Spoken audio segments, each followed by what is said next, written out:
Yo, yo, yo. What's good? What's good? It's Stormybman, and I am back.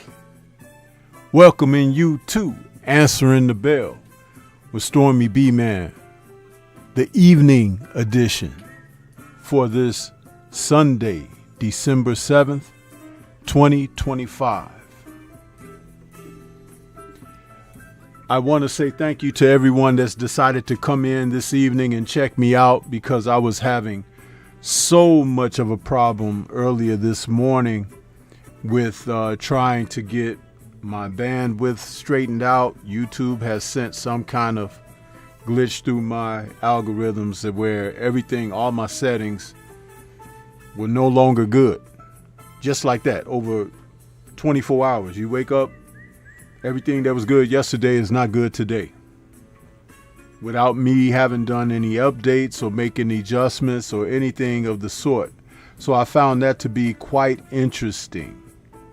So here I am. I'm coming back this evening because I really wanted to get off my chest my thoughts about the fight card yesterday, and to give the people who wanted to interact and talk about it with me opportunity to do so.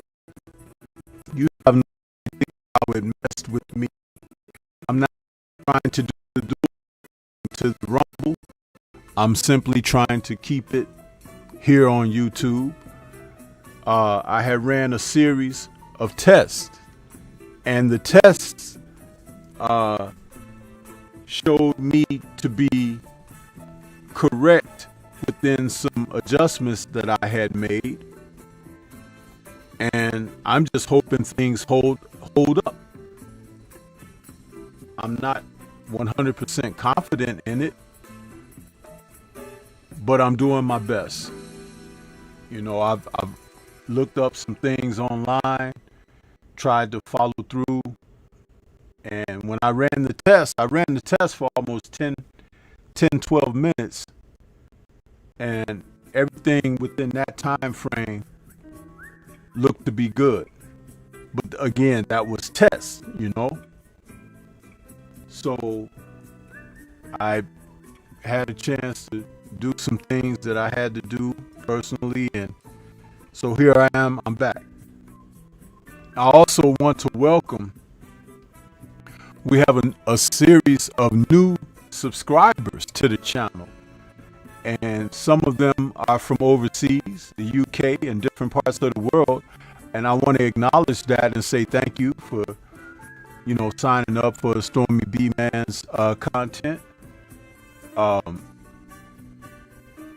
fact that I'm having these glitches and everything right now is really a downer, because, you know, that's not the norm for me, even though as of late we know that Miguel has been very, very active. So here we are. I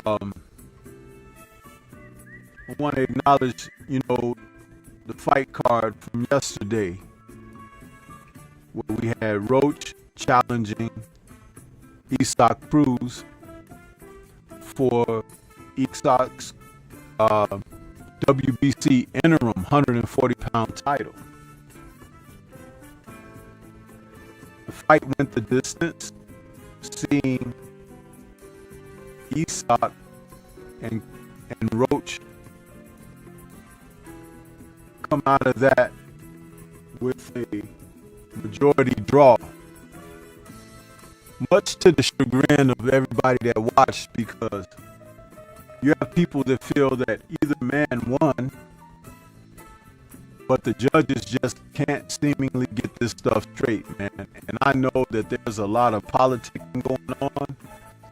The WBC most recently has had their druthers and exposing a corruption that is no longer covert. It's like out in the open and blatant. And most people need to speak on that. If you are a content creator, you need to continue to expose that because it's misleading to have people think that everything is good when it's not. The whole situation with Terrence Bud Crawford, as of recently what he mentioned last week, he's not the only one. But now we can say that there's a possibility and probability that Roach Jr. is now a victim of this. Yeah.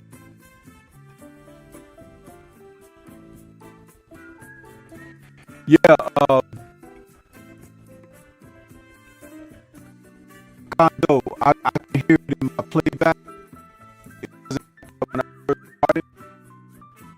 I was listening to some other accounts, and I can hear choppiness out there. I don't know. They're doing something, people. They're doing something, because whatever it is that they've done, it has affected my channel big time. And it's only because of my not really knowing what my options are as far as, you know, cleaning up and defragging and all of that stuff. But yeah, it's affecting me too. It's not your phone. It's YouTube. It's YouTube. But you can go on those channels where the prejudiced and biased and bigoted folks are, and they're running their itinerary as normal with nothing, no restrictions, no obstructions, anything. They're just free to flow and go as they please. But see, here I am. I'm trying to talk good boxing with you guys, and they're messing with me. See, like right now, as I hear the playback in my earpiece is smooth. Why is the choppiness coming in out of nowhere when my studio is telling me I have an excellent connection? Excuse me. You know? So it's like there is something that they're doing. Just like when they switched up everybody's names and everything with no explanation. Whatever your screen name was, avatar name, whatever, you know, they switched it over to this with these little serial numbers behind them and everything. Why was that done? For years, some of us have had our names and avatars, you know, and it's just one of those things. But you know what? I'm still at it. I'm still plugging away. That's why I'm here this evening. Salute to my brother Drew Titan, who's not doing the Strong House show this evening, but I thought I would save this opportunity to come into the time slot where we would normally be doing that. And there's some other people out there doing lives, but I'm not trying to infringe upon anybody. I'm just trying to get my content out. Yeah. Yeah, Condo, they're definitely messing with us. You know, they're definitely messing with us. And by the way, let me just go ahead and get this roll call in. We got Ravens Nation out there. Freedom's March in the building. Universal Truth. Rod Neal. Snoopy Mac. Adrian Viet. Jimmy Bernard. Isaiah GQ. Acondo. And my brother Drew Titan. He says, like button smash, although I'm busy. I appreciate you, brother. Appreciate you, man. You know, so this is what I'm doing. I'm just trying to get it going, man. Get it popping, as they say. Because, listen, man. I enjoy doing this. I enjoy doing the show. I enjoy doing the live streams where I can talk boxing with you guys. And I enjoy the interaction. You know? And I put a lot of effort and work into what I do out here. A lot. So, you know, just understand from my vantage point how it makes me feel that they do these things to me, you know? So, let's see here.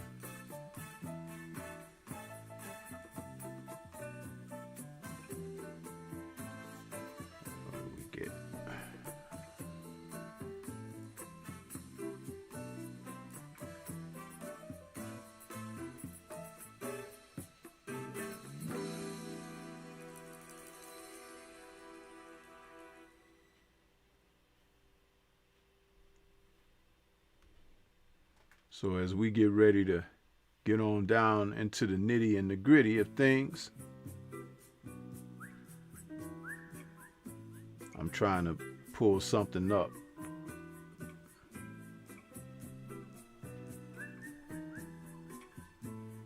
You know, we will waste no time in getting down to it.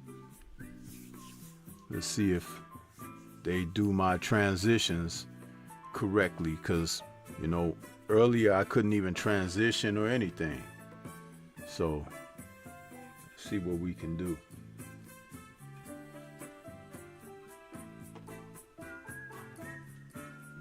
So, call lines are open, and we can have some conversation. Let's have some conversation about what we were able to witness last night. I did not agree with the final decision of the Roach Pitbull Cruz outcome. I had Lamont Roach winning 9 rounds to 3, including the fact that there was a point deduction from Cruz for fouling and hitting in the back and below the belt. And even though Cruz had dropped him in what was the 3rd round, I believe. But Pitbull,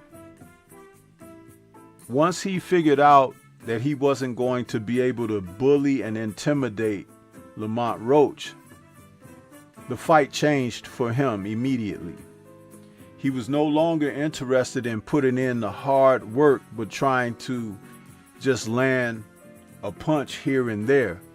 But he began to do a lot more grappling and holding and fouling, intentional headbutts and elbows. I saw everything. And Lamont Roach was right there. And I know that some people may feel like Roach didn't fight the type of fight that he needed to fight to be more successful. I believe he fought a great fight tactical wise, but in the later rounds, like let's just say rounds 9 through, well, let's say 10 through 12, I wanted him to get back on that jab, you know, that shotgun jab, and start just poking and peppering the guy, working the jab overtime. If he says that he broke his hand, I would take it that it was the right hand that was broken. I didn't hear him say that. I didn't get into post-fight press conferences and stuff like that because I got tired. The fights ended late, and I did my post-fight, and I was just a little worn out, so I didn't have time. And then today, I wasn't able to get up and catch up on things as I would normally be able to do on a Sunday morning, because lo and behold, we wake up to like 8, almost 10 inches of snow. And that was from like last night.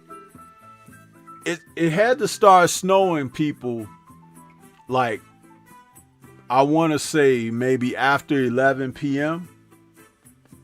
But dude, I woke up and the snow was like a foot, literally. I'm like, what is this? That snowfall was faster than last week's snowfall, which took place over a course of several days.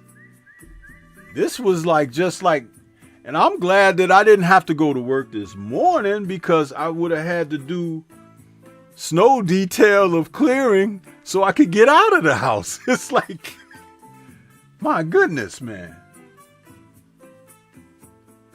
This is like ridiculous how I don't mind. Okay, if it snows, it's wintertime, it's December. Okay, yeah, fine.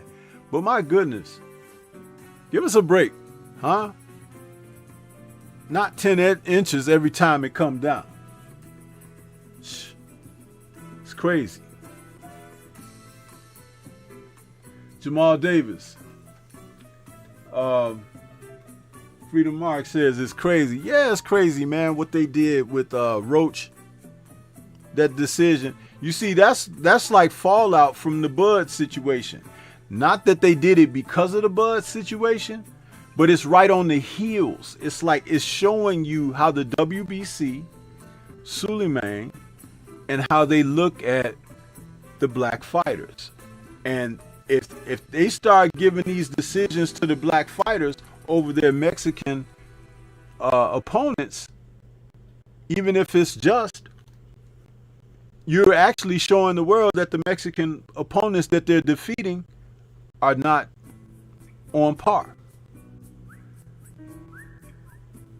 See, Pitbull looks good when he's going in there against third-tier fighters and guys who can't box and fight back.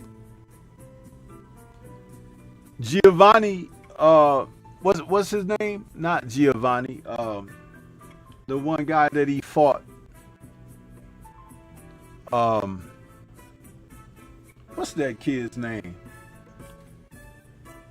He had a tough go with that guy, and he was boxing well. But see, Rayo showed us all exactly how to handle that. And Rayo wasn't never really noted as a great boxer. He's a fighter, but not necessarily a great boxer. Pitbull Cruz is the only fighter in today's men's division of boxing that has been on television, main cards, undercards of main cards, that I have called a one-dimensional fighter. Because that's exactly what he is. He is one dimension. He comes straight forward, winging hooks and throwing power shots with bad intentions. When you get beyond that, you whoop his behind. See, Roach Jr. got drawn in a little bit. Ego kicked in. But he's got to learn that what frustrates those guys the most is when you're just outboxing them, slipping, making them miss, countering, all of that. They get frustrated. They want to feign an injury or want to go home or want to quit and all of that stuff. Yeah, that's what happens.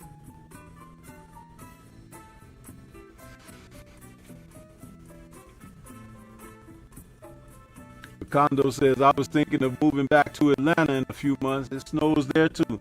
Man, it snows anywhere now. Anywhere it gets ready to. Especially since they've been messing with those hard weather control devices.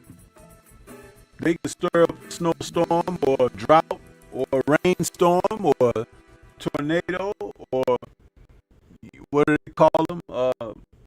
Category 3 hurricanes and all of that. At the flip of some switches now. And that's what they've been doing.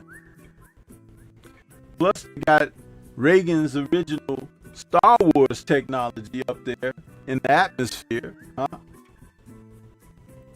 And they got that thing up there, and it can drop some stuff down on you. Yeah. Yeah. It can drop some stuff down on you, huh? Burn your houses up and stuff like that. You'd be like, oh, there's wildfires. No, it's wildfire, but the lasers coming from the sky to ignite what's on the ground. And it makes a path of what they want to hit and what they don't want to hit. Those are not natural fires. Burning vehicles to the bare metal, melting things down to fire usually.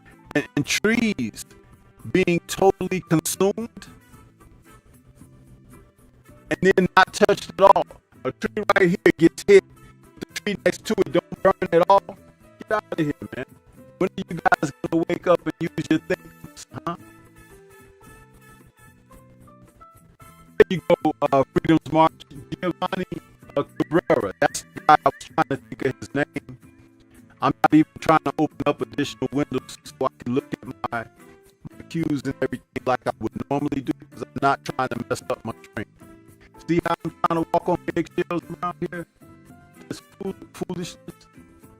That's right, weather manipulation. You know, see, Freedom's March, that brother, listen, I be listening to you in the mornings when you be cooking on this stuff, man. But I'm aware of it too. I'm aware of it because I've been on this earth 60 years. You understand? And I've seen a few things, heard a few things, read a few things, learned a few things, and taking it all in. Huh? Yeah. Objectivity. Look, I start getting choppy again as I start talking like this. Notice that? The choppiness? It was clear, right?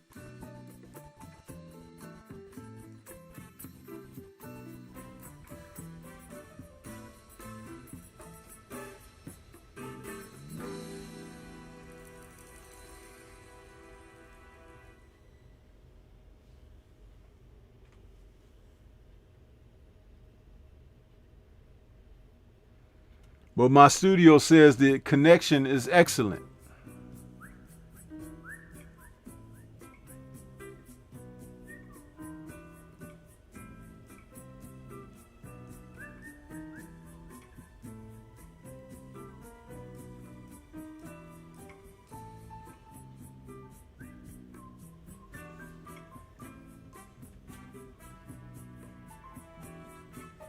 Jamal Davis says they can do all types of things. They try to compete with God, and one day they will learn the hard way. Absolutely.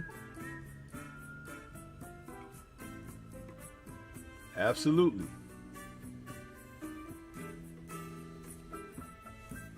Yeah. This is called stream manipulation, what they doing out here, Freedom's March. But the phone lines are open, brothers. If you guys want to call in, somebody call in and let's talk about these fights from last night. I got the replay going right now. It's Ramos Jr. taking on Mosley Jr. There's no reason that Mosley shouldn't have been able to use that long reach, jab, hand speed, and foot speed and athleticism. No reason he shouldn't have been able to do that.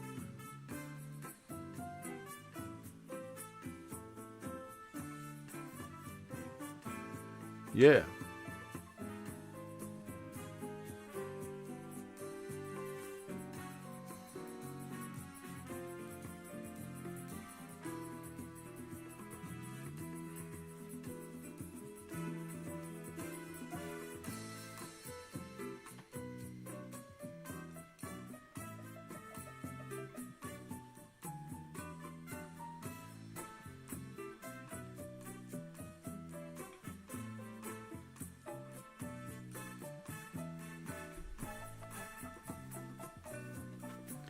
Last night, post-fight show, I had like 600 people in here.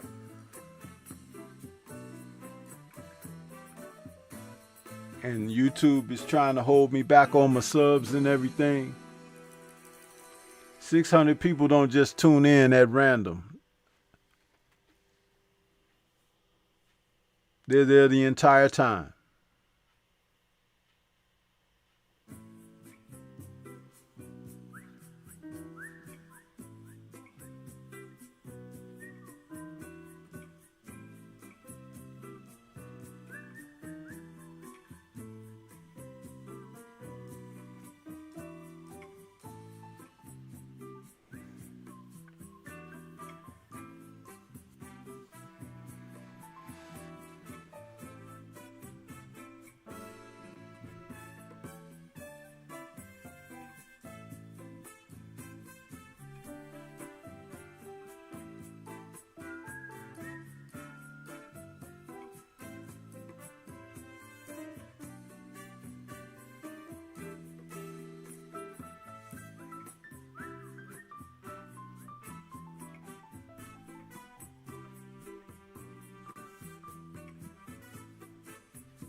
Let's talk about Frank Martin and Rancis Bartholomew. Man, Frank Martin is back, y'all.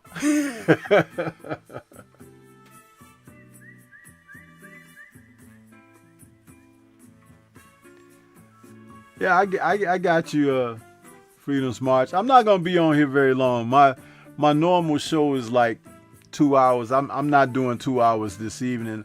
I just wanted to be able to come and, bring the content because it's a gap for me if I don't do so. But I appreciate you, I appreciate you showing up, man.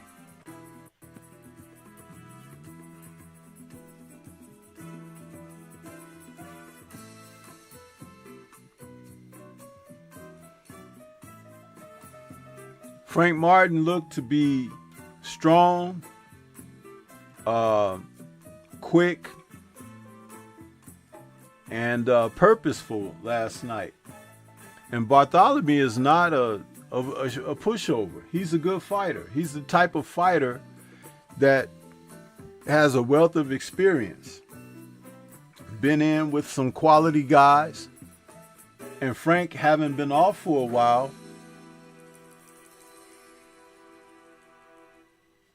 okay, let me refresh the call-in line. Kondo, let me refresh the call-in line. Stand by one moment while I do that, because sometimes I have to do that. Remember, we did have a couple of glitches here early.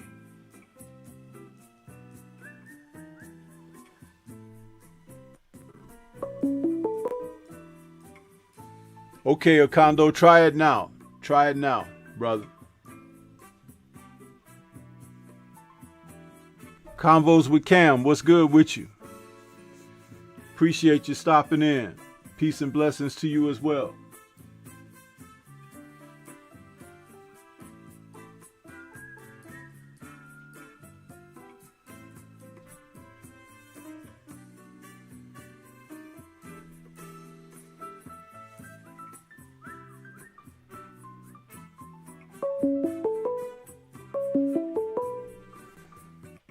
Okay, we got 904 calling. I believe that's a Kondo. What's good with you, bro? How you doing? I'm doing all right. How's it going, Sensei? I'm doing just fine, brother. Doing just fine. Outside of these folks messing with my, with my broadcast and everything, but I'm out here, Yeah. They talking to us hard. Yeah, they getting aggressive now. Yeah. Yeah. They don't like us speaking these facts and truth. No, they don't. Yeah. And you know what's interesting? Because it's like they can't do it across the board at everything, but they pick their battles of what they're doing. Because like they've been sitting on my subs for a while. I have over 2 million views on my channel, but only 6,000 subs. The number don't add up, bro. It don't. 2 million people tuning in to me and only 6,000 of them want to subscribe to me. Right. That is exactly beyond, unconscionable. And the funny thing about it is, for almost 9 months, they didn't let me go beyond 10 subs. For 9 months. Right. Now we've seen them do this with bigger channels like 78, 78 should have been well over 100,000 subs. They don't want to give him a plaque. That's what that is. They don't want him. He should be over 200 or 300. Oh yeah, definitely. He should be like wherever Blue Blood is. 78 should be ahead of that because he was doing it before Blue Blood. You understand? Right. Exactly. And Blue Blood is in the hundreds of thousands. I don't know how many, because I don't be watching people like that. But what their numbers are. But I'm just saying that when you got somebody who's diligent and do the work and put the work in like that, that type of representation, and like if 78 wanted to draw a huge audience, and his audience is pretty decent every day anyway, all he got to do is say, I'm going to interview somebody. And you got everybody, including all the haters, including some of the journalists and everybody out there, the Max Kellermans and Sean Porters and all them guys, Tim Brad, they be watching. Oh, they be watching, yep. See? But like with me, 2 million views and only 6,000 subs, come on, man, give me a freaking break, bro. Give me a break. Mm-hmm. So, Yeah. but yeah. But what's on your mind? Let's talk a little bit of boxing, man. What's on your mind? It was some, yeah, that was some intriguing fights we had. I'm gonna start with the Roach and Cruz. I think Roach, in my opinion, handily won that fight. You were just saying it because of uh Cruz was throwing a lot of those wild punches, but if you looked at Roach's guard, he kept catching them. Mm-hmm. You see what I'm saying? A lot of punches, Cruz's throwing wasn't even landed. It was catching the arm, and I noticed that. I'm like, man, I say Roach doing a good job catching these punches. He should handily win this fight. And then when they did the decision, I'm like, come on, not again. I, I said, man, this brother can't catch a break. Yeah. Can't catch a break. Salute to my brother Yeah. BFTB Boxing is out there. Appreciate you stopping in, BF. Salute to you. Yeah, you know, and see, this is the thing. Aside from catching Roach early in that third round with a shot that rocked him across Mm-hmm. the ring and he used his glove to balance himself so he don't go down. Yeah, that's considered a knockdown. He caught Mm-hmm. Roach sleeping, and he relaxed him in it, and he got a shot in on him and surprised him. But if you notice how things went going forward from that point, Roach got a little more serious about things, and he never got caught like that again. But this is the thing: Yep, that's right. the black fighter, when he's fighting someone else, and when I'm saying someone else, I'm talking about if he's not fighting another black fighter, Mm-hmm. he always has to be extra good, extra bad, extra ass Yep. kicking against the opponent than anybody else. We could look at Devin Haney, show Brian Norman Jr. that there's a difference between their places in the sport, their position. And they criticize Haney because he didn't go for knocking the guy out.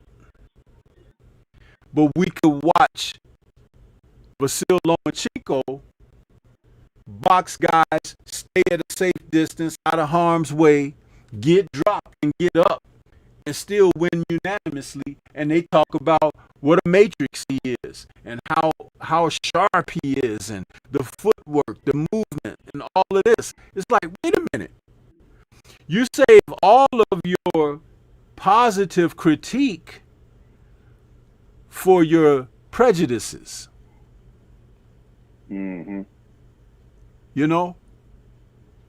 That's just like these people, they must sit in their homes, and when a TV commercial come on with a black person on the commercial, they probably want to change the channel. That's how rooted their hatred is. Yep. And what I try to do and wake the audiences up to is you guys gotta, and I'm not talking about you and I'm not talking about the family, but there are people out there that Mm-hmm. need to be reconditioned with their thinking process. They are not your friends. They are not your loved ones and supporters. They don't even really want you here. They don't want you. So stop trying to ingratiate yourself to them and attach yourself to them, assimilate them, be yourself, be the individual that you are. When God gave you that beautiful melanated skin, it was a blessing. But to those Yep. people, you are a curse. Where do you Mm. hear black folks talking about, I got skin cancer and, this and that? No.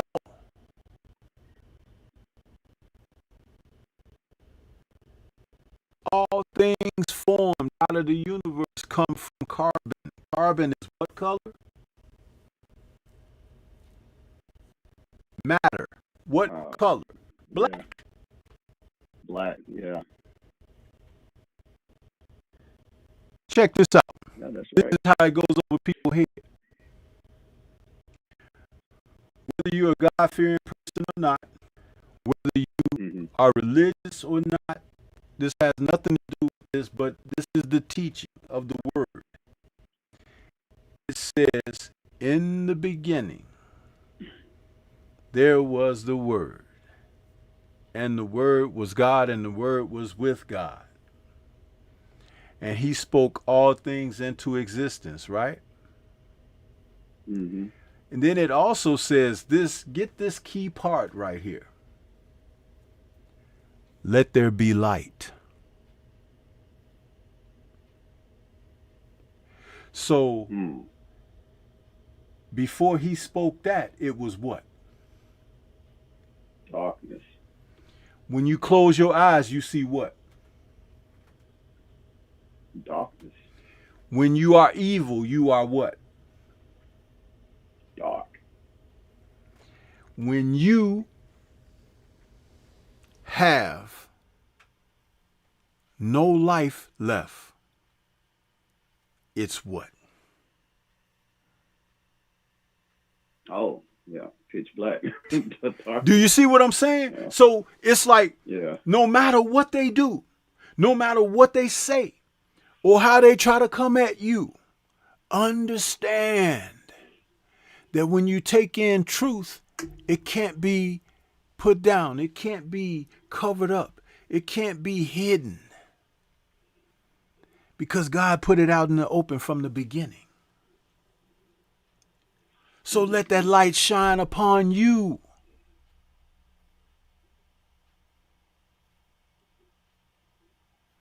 Yeah, that's right. When I watched the fight last night, the main event, going into the championship rounds 11 and 12, Roach Sr. was telling his son what to do. And he didn't necessarily take his dad's advisement.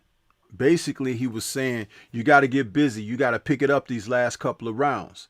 And I understand what he meant by that, because he was trying to convey the fact that though you've done well, you still got to do more, because if you give them a chance, they'll take it from you. Now, like I said earlier, I scored the fight 9-3 for him. But when Pitbull had a point deducted away from him in the 7th, one of the judges had given him the round with the point deduction. Wow. What kind of a mismatch of things? What is that? He did not win that round. Mm-hmm. Even if the point were not deducted, he did not win the round. Yeah.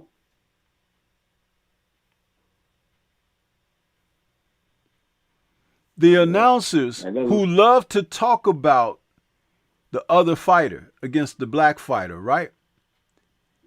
They kept saying, Roach is making Pitbull miss. He's winging. He's swinging at the wind. They were saying stuff like that. So it's like the dude wasn't hitting him, especially in the later portion of the fight. And when you saw him starting to dance on his toes and move around a little bit, that's resignation by Pitbull, because he didn't have anything else. He couldn't adjust to anything. He couldn't do. So he was just now kind of like filling in the space. You know, like when you be singing the song, it could be your favorite song, but you don't know what they say in a certain part. So you be singing, love me, baby. You know, you don't know the words. Yeah, so you fill it in, right? And when you're in the presence of somebody and you do that, that shit is funny as hell. But when you by yourself, you don't mind because it's like, yeah, I don't know that part. I don't know what they saying. That part always tripped me up. So that when he was doing that in the ring, moving around, he was filling in, huh? Because he didn't know what the hell else to do, which is why I called him a one-dimensional fighter. Yep, that's right. You see, this is not, there's a reason it's called the sweet science, brother. And chat. It's a reason for that. Because it requires more than the physical participation. It requires far more than that. Which is why I laugh when I hear some of these content creators with the big channels in the form of fighters and all that who go against whatever is logical. And they say stuff, well, he can punch. He's a great puncher. You got to watch it. Well, a puncher, it really doesn't matter how much you can punch if you can't get it to the target. Exactly. You might as well have your hands inside your trunks.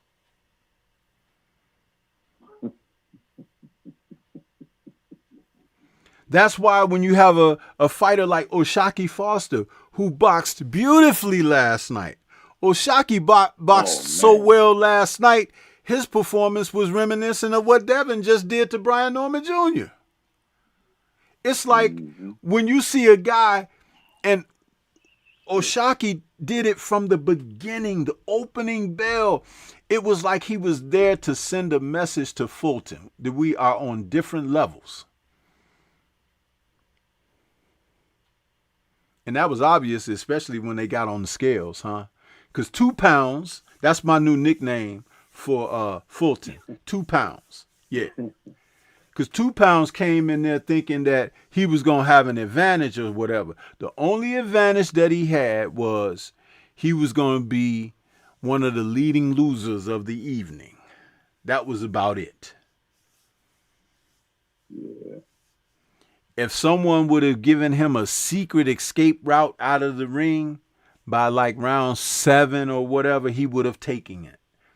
He walked back to the corner after one of those rounds when Bozy was trying to talk to him, and he's looking all up at the Jumbotron and everything and looking all out in the audience, wouldn't even sit down. He was just looking around. I'm like, dude, you're not even there mentally. O'Shaquie got this in a shoe-in. And then O'Shaquie did something that he didn't expect. He turned southpaw on his ass. Yeah, I saw that. He's just showing off a little bit. And that was just, he just said, you know, I'm going to take a tool out of, I'm gonna get a tool out of this toolbox right quick. Let me see what I can do. And then I'll beat you with basics. Yeah. And he couldn't get past the straight left. First it was as a jab, then it was as a power shot. You know? Nose all busted up. Too. Huh? Mm-hmm. I said a lot of those 1-2s too. Yeah. A lot of 1-2s. Nose all busted up and everything. Easy stuff. Yep. O'Shaquie boxed, man, salute to Nazim Richardson. He said he swam without getting wet last night. He sure did. Whooped his ass. Yep. And you know what? Someone like 2 pounds needs that type of ass whooping. You know why? Because he's so full of himself that there's no space for any critique. It's like he's just a walking balloon, huh? But the balloon got popped last night. Sure did. You'd think he learned his lesson after Nui thrashing him, but no, he didn't learn his lesson after that, and I knew he didn't learn his lesson because if he had any clue to what it should have been, I had said when he went over there to Japan to face Inoue, I said he better not let that guy hit him because Inoue's punching power, not only is it for real, but fighting him in Japan where they let you wrap your hands a little different and everything, so he's gonna have power. So you can't let the guy hit you. He goes over there, and after about two rounds or whatever, I guess he got a little bored with himself saying, oh, well, let me see what he got. Next thing you know, it was 9, 10. Huh? Yep. Yep. You got a guy that's supposed to be a knockout puncher. You're not supposed to be trying to gauge what it's like. You're not supposed to be trying to insinuate that it's like, well, I think I can take it. No, you say he ain't gonna land it on me. That's why when Shakur Stevenson was asked about Tank Davis a couple years back, and it was when he had first moved up to 135, and they were asking him. I forget who was interviewing him. They asked, he's like, "Well, what if you fight Tank? What are you gonna do about his power and all of that?" Shakur was like, "He ain't gonna hit me with none of that." And I love the response because that's what your mindset is supposed to be. He ain't gonna hit me with that. That's right. That's just like you hear some guys talking about, man, we went down there, Mr. Johnson's dog got out, he was chasing us, he bit so-and-so, and he bit so-and-so. It's like, well, what y'all go down there for? Y'all know the damn dog jumped the fence. He ain't gonna get me because I ain't going down there. Huh? That's called brains. Exactly. You going down there? Shit. You know the dog down there. Why would what you going down there for? Same thing in boxing. Yeah. And then when the dog hopped the fence, the first thing out of their mouth is, "Mama."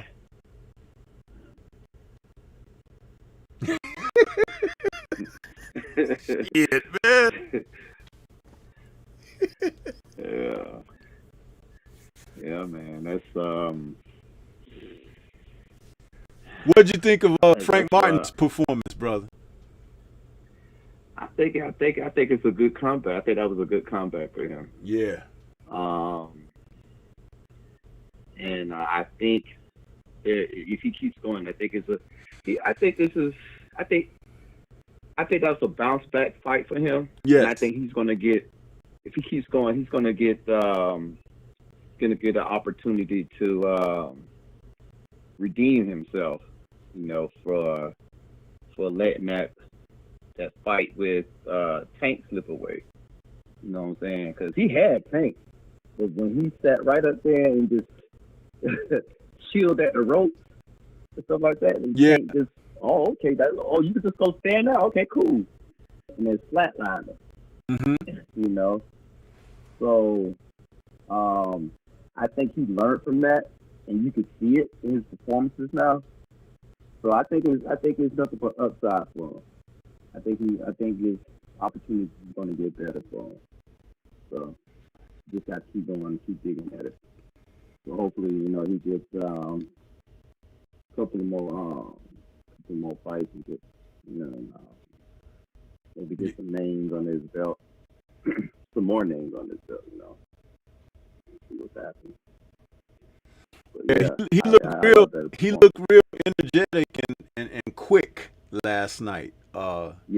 Martin did. He had some spring in his step and everything. Now, what I would like to see is, what'd you say? Rejuvenated. Yeah. And what I would like to see is, I would like to see him fight again in a couple of months. Please don't take 6 or 8 months off or 10 months.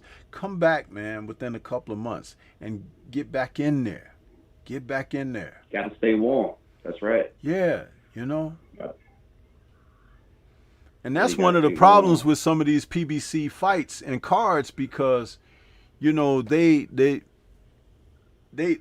let Canelo take all that money from their budgets and everything. But these guys need to get busy, and they need to tell the folks that's running PBC, because I from what I understand, Al Heyman has pulled a disappearing act now. But whomever, if it's Tom or whatever his name is, dude, I want to fight again in a couple of months. Put me on a card somewhere else. I don't care if it's on a Matchroom card. I don't care, but put me out there so I can get busy. That's right. Yeah, because in this game, man, you got to stay busy. You can't,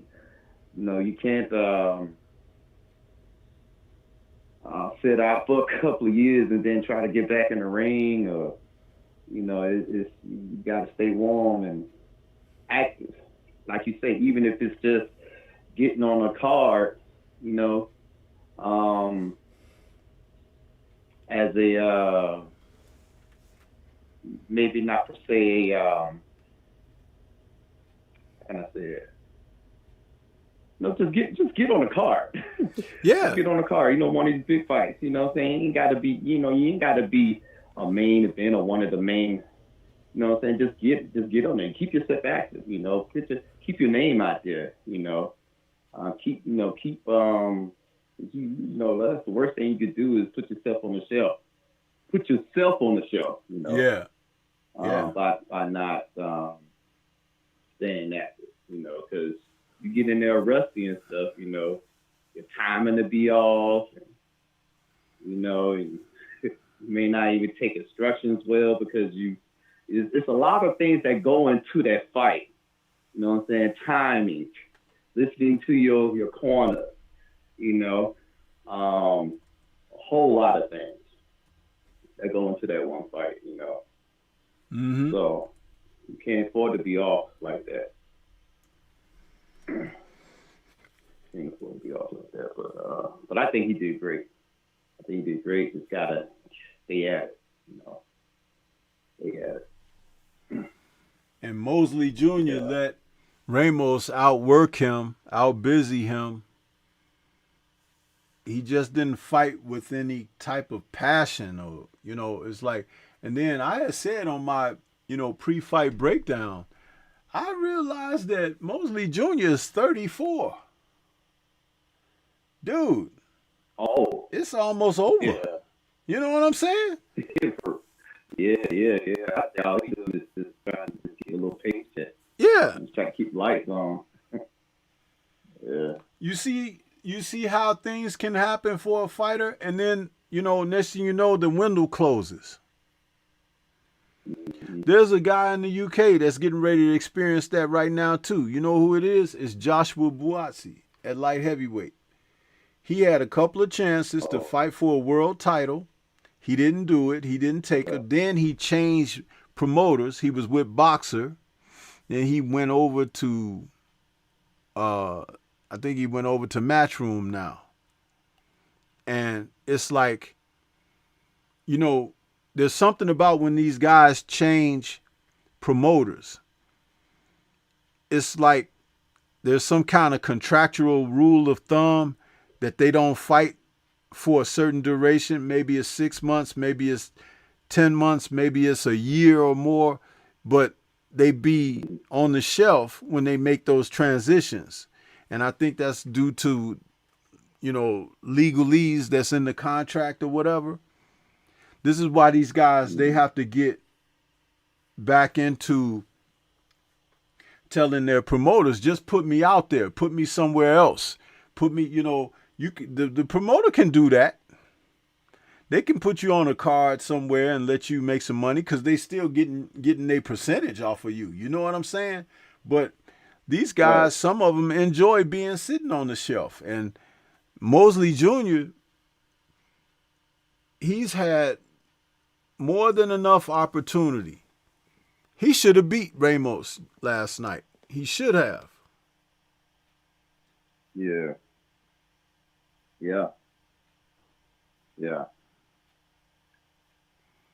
That goes to show you that's what happens when you don't stay active. You should,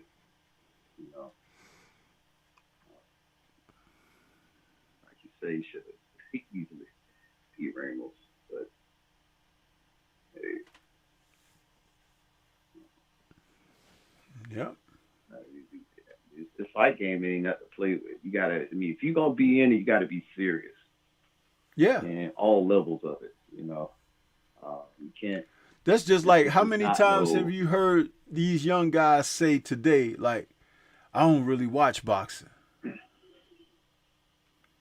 Why would you not watch boxing and you participating in the sport? So you don't even know who your threats are. You don't even know who is that entity that you might want to be training for so you can be at your best and everything. Do you know how dumb that sounds? I'm an auto mechanic, but I don't like working on cars. So why you became a mechanic? Yeah, just stupid Yeah, stuff. stupid stuff. Yeah, yeah. I tell you, Oh sometimes I see man. some of this foolishness of these guys of today, man, and I just shake my head because I'm like, man, Yeah. it's really, it's really insane when you think about the mindset of a lot of these guys. When Joshua was like, what is lineal? He wasn't pretending that he didn't know what it was. He didn't know what it was. Mm-mm-mm. And it was like that word started coming up because he didn't have access to it. See, when guys are talking about, I want this belt, I want to go for that belt, I want to chase the belt, but they don't understand what lineal means and what legacy means. They hear the word legacy, but they don't understand how that translates in their career. Like, you need to defeat champions or titleists so that you can have a sense of accomplishment. Fighting for a vacant belt, a vacant belt is not it. That's not it. That's right. Because anybody, lost and found, you a hobo Santa Claus champ when you fighting for vacant belts. Fight the guy who beat the guy who beat the guy. Now, check this out. The rhetorical critique of Devin Haney is that they feel he didn't beat this guy and he's this and that as far as a fighter and boring and blah, blah, blah, blah, blah. But do you realize that Devin, each and every time, what is he, 3 division champion now, right? Yep. Do you realize that each and every person he defeated at the division has been the lineal champ? Wow. That's You never heard nobody wow. point that out before, have you? Uh-uh. Now that you point that out, that now I see it now. It's like wow. Yeah, yeah. When he defeated Kambosos Jr., Stephen L., I see you out there, Yeah. brother. Be safe on the way to work, bro. Appreciate you stopping in. When he defeated Kambosos Jr., Kambosos had beat Teofimo, who had beat Lomachenko. There's the lineal right there. Yeah. When he moved Right. up to 140 and he beat Regis. Regis was a 2-time champion at 140 and had just beaten what's the guy's name that Regis had beat to win that belt? He went up there to fight Regis. Regis was the regional champ. I mean, lineal champ. Now, at 147, Norman Jr., because Boots vacated and moved out of the division. So whomever fights for the belts, the 2 belts that Boots had, the WBA and the IBF, they're not lineal because those belts were vacated. But Norman Jr. had defeated Giovanni Santillan. They fought for that belt. And then he defended it against Jin Sasaki.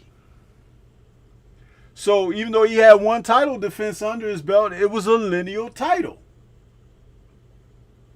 You see? Right. Yeah. Yeah, all the dots is connected. Yeah. I keep telling you, see, but you got all these super brain guys out here that think they know what they talking about. You just learned something just now. Because I share Oh that, yeah, is I'm that I'm always. not saying Yeah, it like I'm a that's right. know-it-all. I'm just saying it's like when you're Oh no, watching no, the no. sport, and you realize and Mm-hmm. recognize what's happening. In other words, Devin is fighting with purpose. Why do you think he wanted to Mm-hmm. fight Tank? Because at the time when they were originally in a position to meet, Tank had some type of he didn't have lineal because Loma was on the other side of that. But what it would have meant was that glory that goes with Tank, that following and everything, because people are enamored with the guy, that stardom, that stardust. You go in there, you whoop his ass, you take that away from him. You see?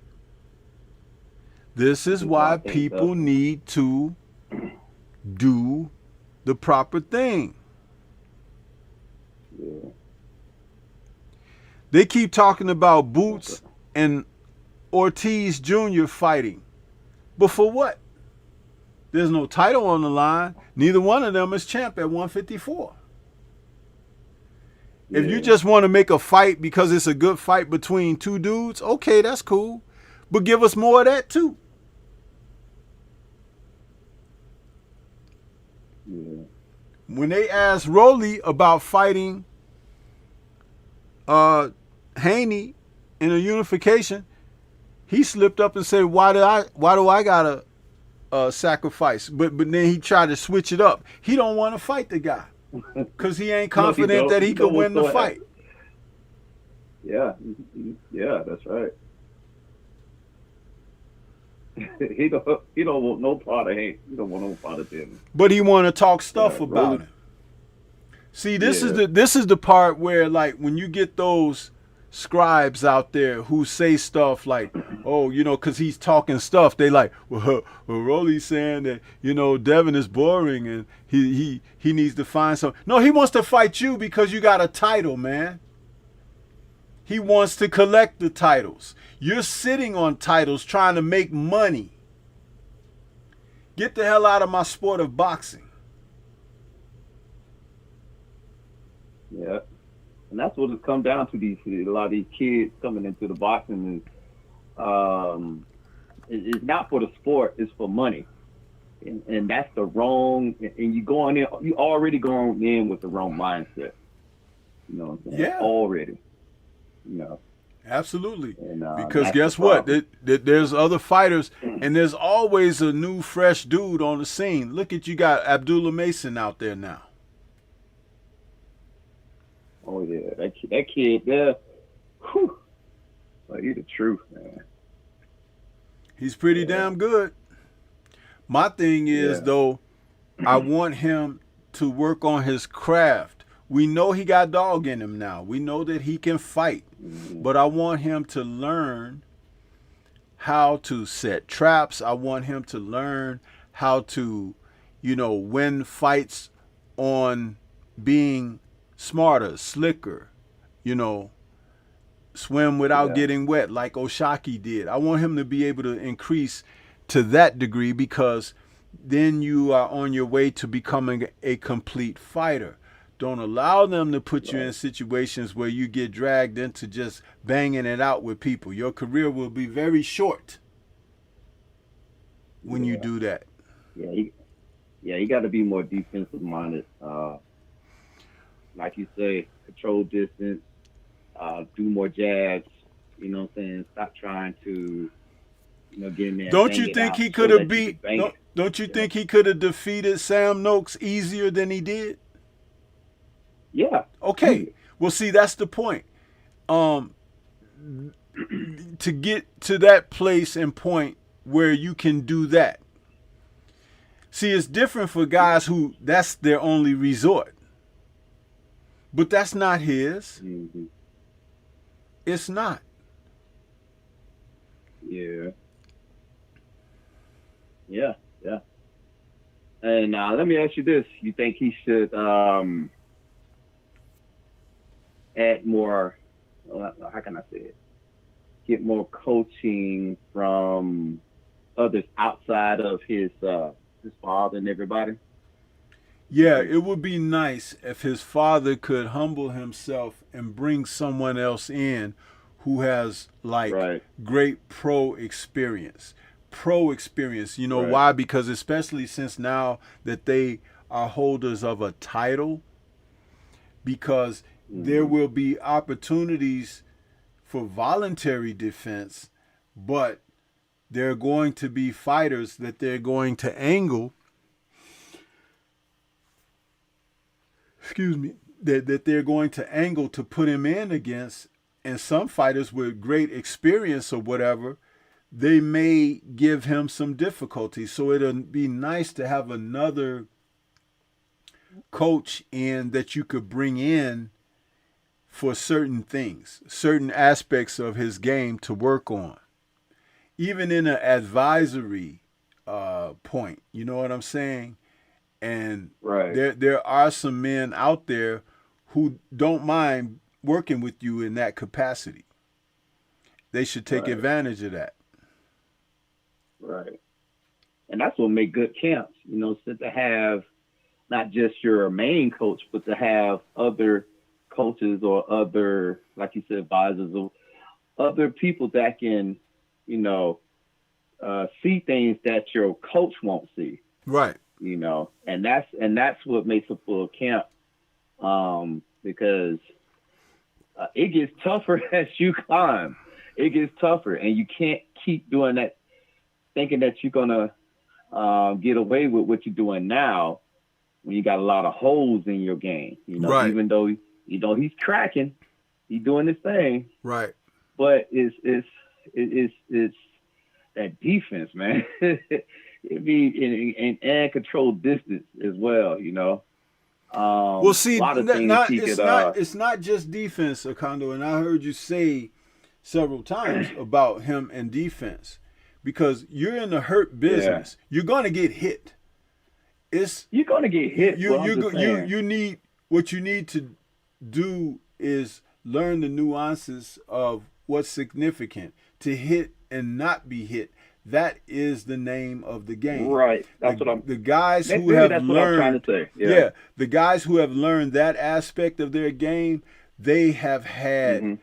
enduring careers, because Yeah. to be able to take something off of a shot that's coming at you, to be able to block it in an appropriate manner, to be able to make people miss, because that's the best part, to make them miss. Yep. I'm gonna ask you a And question. then come back with a counter. Yeah, Oh, I'm go gonna ahead. ask you a question. What was, when you watched him, watching Mike Tyson, what was Mike Tyson's greatest strong point or strength? I think his greatest strength was he always kept his head. One of the things he always kept his head moving, which has made it hard for people to hit him. Also, I think he was definitely good at those little. He catch you at those little angles. You know what I'm saying? First he'll throw a couple punches and catch you in the angle. And that's how he got a lot of those knockouts. But I think his head movement, in my opinion, Yeah, yeah, because it's he hard. he was He's a definitely hard a kick. fighter that his strengths were making you miss and making you pay. So his elusiveness was his greatest strength coming along. You couldn't hit him real clean. You couldn't hit him clean. That didn't mean he didn't get Mm-hmm. hit. It's like, but he didn't take a lot of it. Now, that style that he fought in, Cus D'Amato was a great teacher of that type of style. He actually taught Floyd Patterson to fight like that too. But the difference between Mike and Floyd was Mike was more agile and dynamic with the movement. Floyd was still a little bit stiff or whatever. But I've seen other fighters that came out of Cuss's camp that will fight like that. And a lot of those guys could be effective. But when they didn't punch like Mike, it requires a lot of activity and you have to be in a certain amount of condition to be able to keep that up over a 10, 12 round fight. So that's what that was for him. And as soon as Mike stopped the elusiveness, he became ordinary. Yep. He became ordinary. Yep. That's right. That's right. And a lot of like Lennox Lewis and a couple others caught on to that, and that's how they end up defeating him. Even Holyfield, because he we all know. I mean, man, that's another one of my favorite fighters is Brandon Holyfield. Yeah. Man, he was catching Mike with those little when they was fighting and fighting real close, catching with those hard uppercuts, hooks, and that frustrated Mike. That's when he bit his ear. Yeah. Even though he did catch a head, but yeah. As the competition got tougher like that, it's that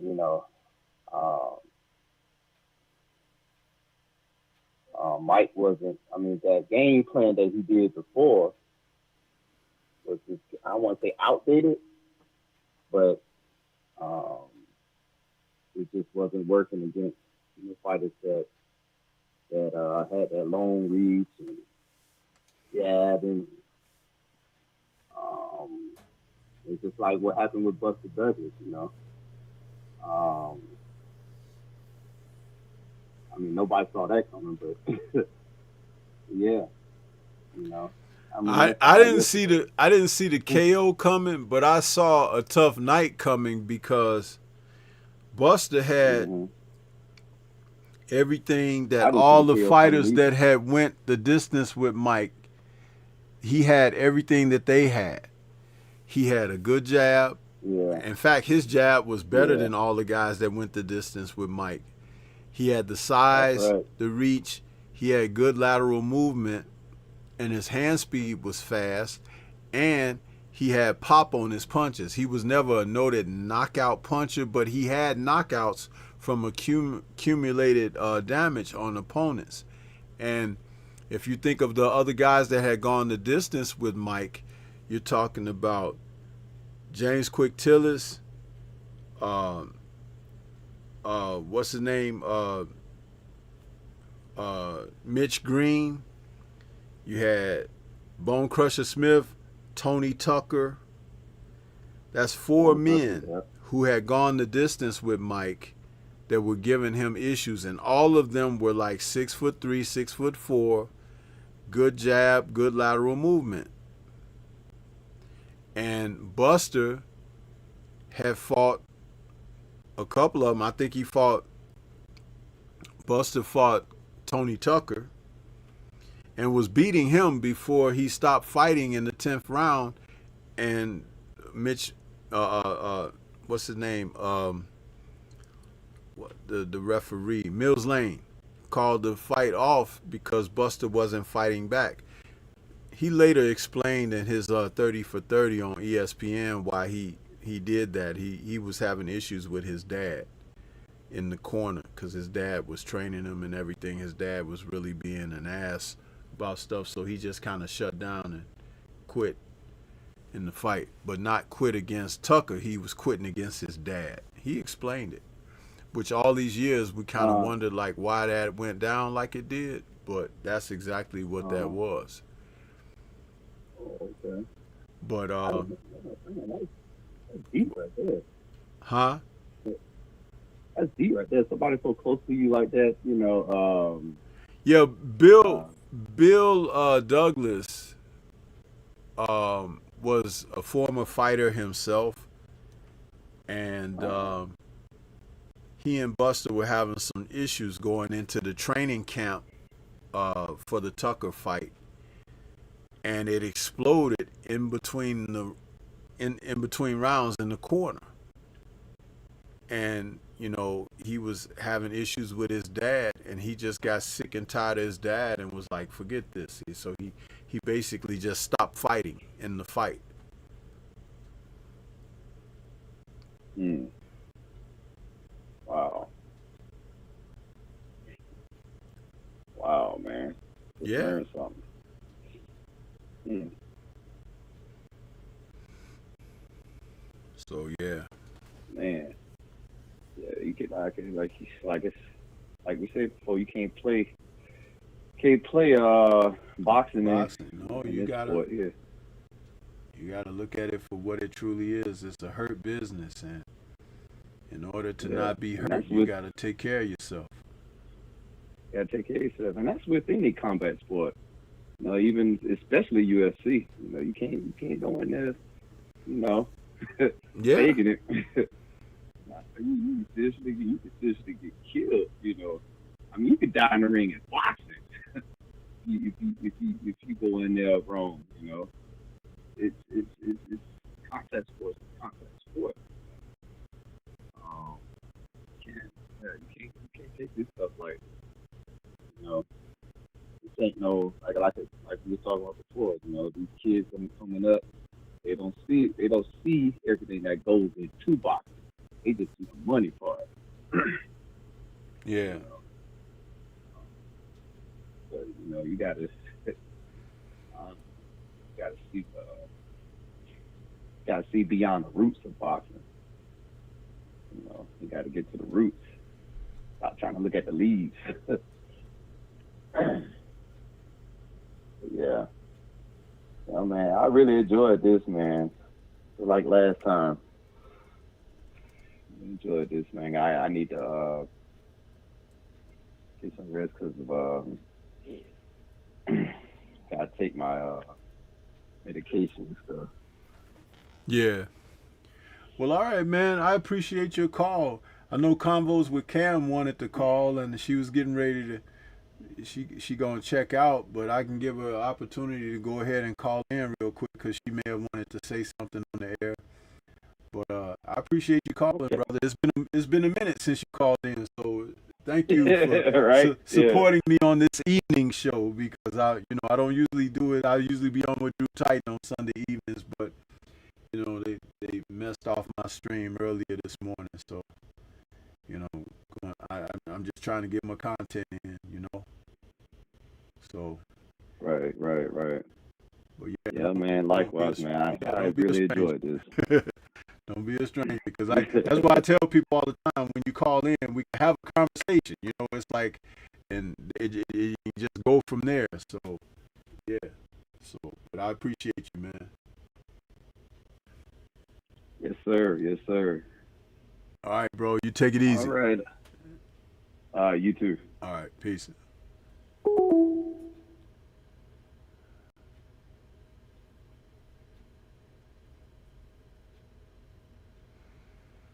Yeah, Convos with Cam. If you're still out there, you could call in just before you check out. I just wanted to. I didn't even realize I was on as long as I was with a condo, but we were having good conversation. So, phone line is open.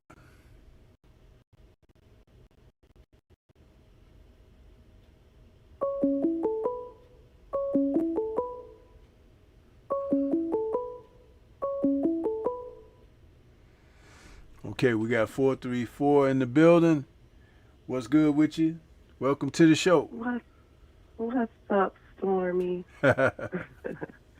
It's Cameron. Yeah. I'm actually recovering from my sinus infection and stuff, so Oh, I'm a little okay. under the weather still. Okay. But this is a big deal for me to even call. Oh, why is I don't be going on people's platforms and carrying on. I do what? I'm a little shy in that nature. You know that, Stormy. I don't be going clicking the link and nothing.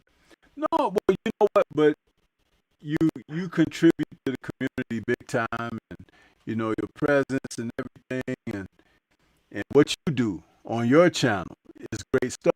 So you're welcome. You know what I mean? And I appreciate you even wanting to call in or whatever. They've been really screwing me off on my channel though. It's like this is crazy what they've been doing to me as of late. Yeah, I've been seeing that. Yeah, I don't know, and still I'm not surprised. uh It's sad, but I'm not surprised. Yeah, it doesn't surprise me either. You know what I mean? Because I'm out here doing what's necessary, doing what's supposed to be done, and representing how it needs to be represented. You know, Yeah, yeah, there's a greater purpose for my presence, and I understand and accept that responsibility. You know. that part, that part. You always talk about accepting responsibility, Yeah. and you do that, and you do it so gracefully, Stormy. I really appreciate your content, even what you seem. A lot of people seem to stand for a lot of things, but me personally, I do feel as though you do walk in that boldly, and I appreciate you for that. Yeah. That's like last night. It was so interesting. I had like 600 people in the post-fight show, you know, and for whatever reason they were coming, and I'm talking about engaged for the entire show, pretty much till I was announcing that I was getting ready to shut it down. And Mhm. when you get an audience like that, not that I haven't had that kind of audience before, but uh, in recent time, the way that YouTube has been shadow banning me, my numbers haven't been flowing like that. But there's something going Wow. on because they've kind of attacked me in a different way. So I guess this other way that they were holding things back, like I had a huge bump in subs the other day, which was like really weird because that was how it used to be for me until like a year Right. ago when they started shadow banning me. I went like almost 9, 10 months without getting more than 4 subs. That's some garbage. Yeah. And And my mother and I, we would talk about that because we would notice it. yeah, and then what's Yeah. really interesting too is like my channel, because I have an app that I've subscribed to that monitors my YouTube experience and everything, and they give me updates on information with numbers and figures and all of that. I've had like 2 million views to my channel, but only 6,000 subs. That don't match up. Yeah, the math is a math, and I get exactly what you're saying. Yeah. And then the other thing that showed me 100% was when I created my other two channels.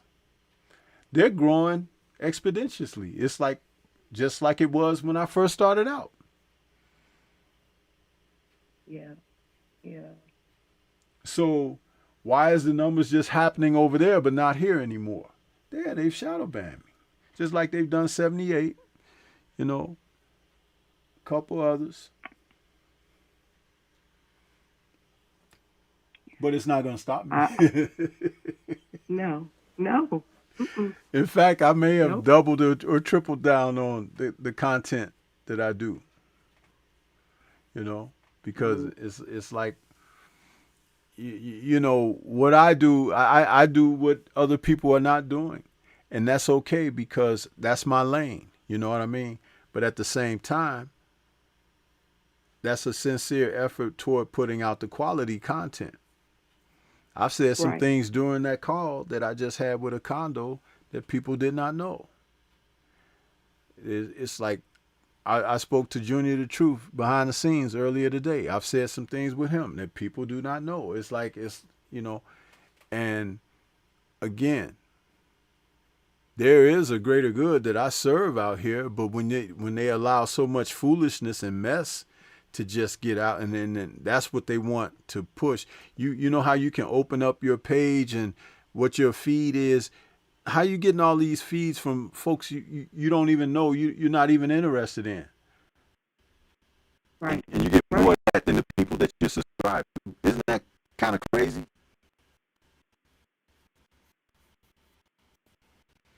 It was kind of breaking up. I can't hear you now. You having trouble hearing me? Can you hear me? It's coming through almost like robotic. Oh. Yeah, that's them. That's what they're doing. I haven't changed anything. Wow. You see what I mean? It's like they're doing that. I don't know how they do it.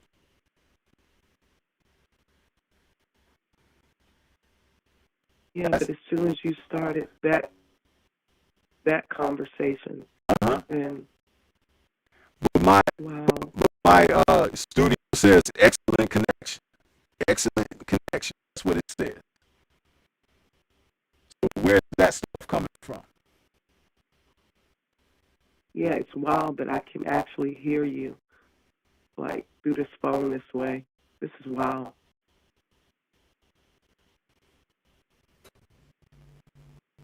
I wasn't even doing that when I was talking to a condo because I could hear the feedback in my earpiece. Yeah.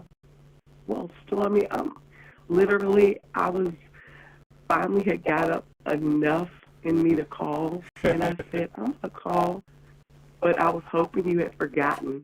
Well, let me ask you one question before you go. Was there something specifically you either wanted to ask or speak on? I think I really got excited. A condo had kind of laughed at me in another chat because I got excited about the preliminaries from the weekend. I was all about the prelims.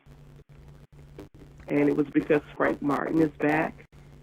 And so I'm excited for what's to come. I liked how he looked, at this weight. Yeah. And I'm also concerned about people possibly ducking him now.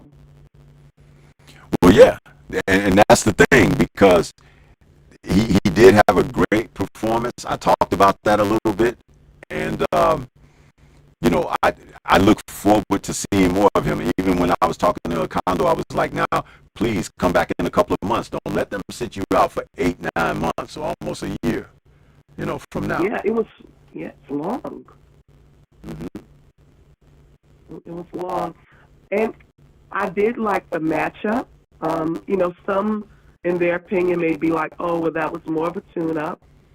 And although I think you pronounced it Barthélemy is older, yes, he has a good history of being known to be a great fighter. Yes. And former world champion. Both of them, exactly. And both of them were coming off of one loss. They both had been out for I think it was a year and a half, maybe. Mm-hmm. So, I don't know. That was it. It was just me being excited about seeing Frank back in there, Yeah. Well, I hope he gets back in there and,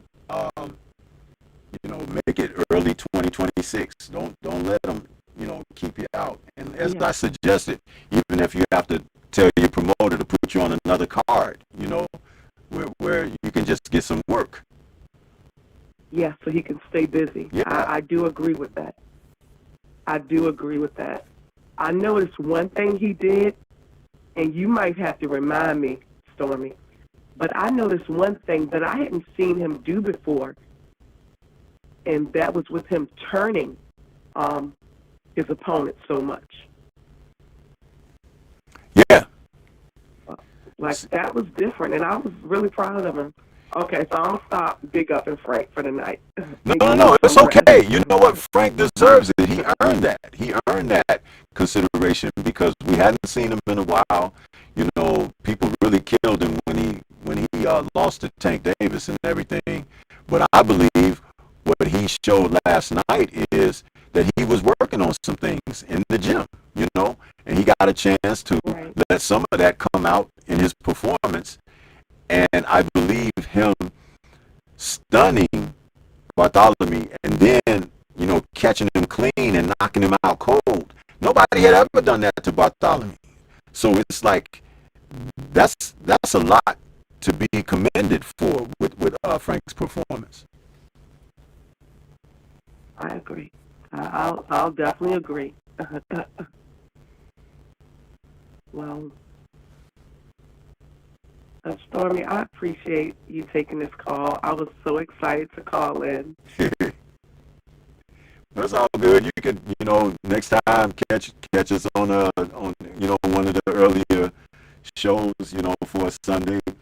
But I just needed to get this show in because I really was pissed off at how they was treating me this morning. But I thank you for calling in and hanging in there with me. Of course, Stormy. You already know. Peace and blessings to you always. All right. You take care and feel better. Thank you. Bye. All right.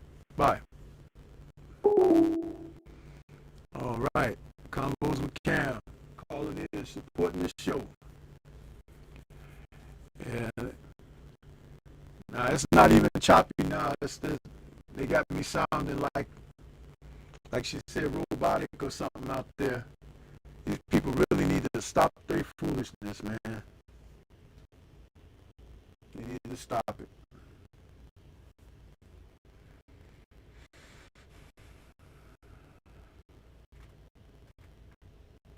What kind of mess is this, man?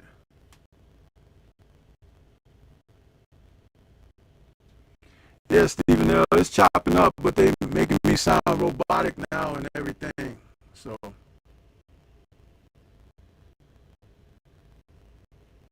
yeah.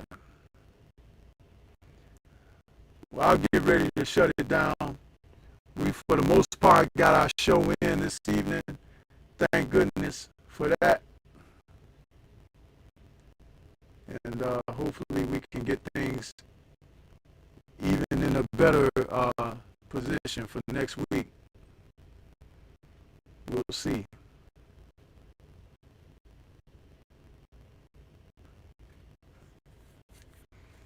Straight crazy what they doing to me, man. Straight crazy. Give my music back.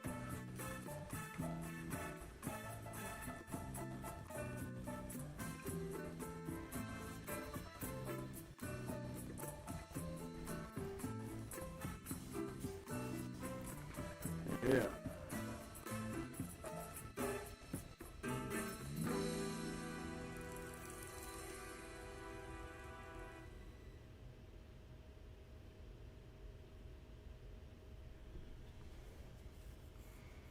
So, I want to thank everybody for tuning in this evening. I don't usually do the evening show like that, but since Drew was not going to be on, it was an opportunity for me to come in and finish off the Answering the Bell episode. So thank you, everybody, for your support. I want to say shout out to the mighty LDBC. And we'll catch you guys next week for another Answering the Bell. Peace and blessings. Yeah, you see that? Del Riv is clear now, right? See, they just be messing with you, man. It's like, but listen, ain't no monkey gonna stop this show, huh? And this is not a circus. Yeah! Huh? Peace to you guys, and thank you all. Thank you.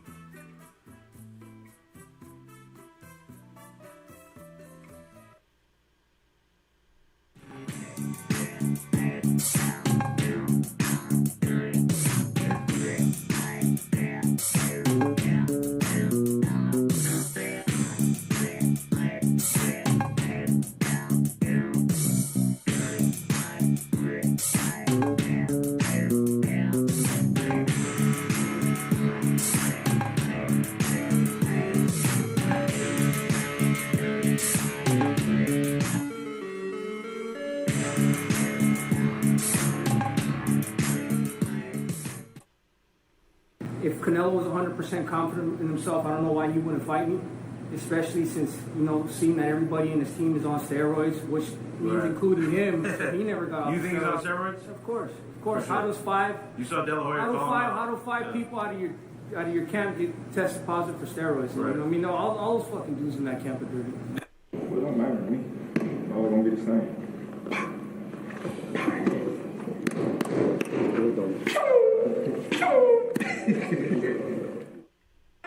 I try it, but my body just not let me go. And you need to accept it. That's it. I hit Crawford, but no clean shots, like with all my power. He's a great fighter. He's a good fighter. He knows how to move and everything. Oh, what a nice day. Look at Jessica. Jessica, what are you doing? You know you can't swim. Get away from the water, Jessica. Jessica, get away from the... Oh, my God.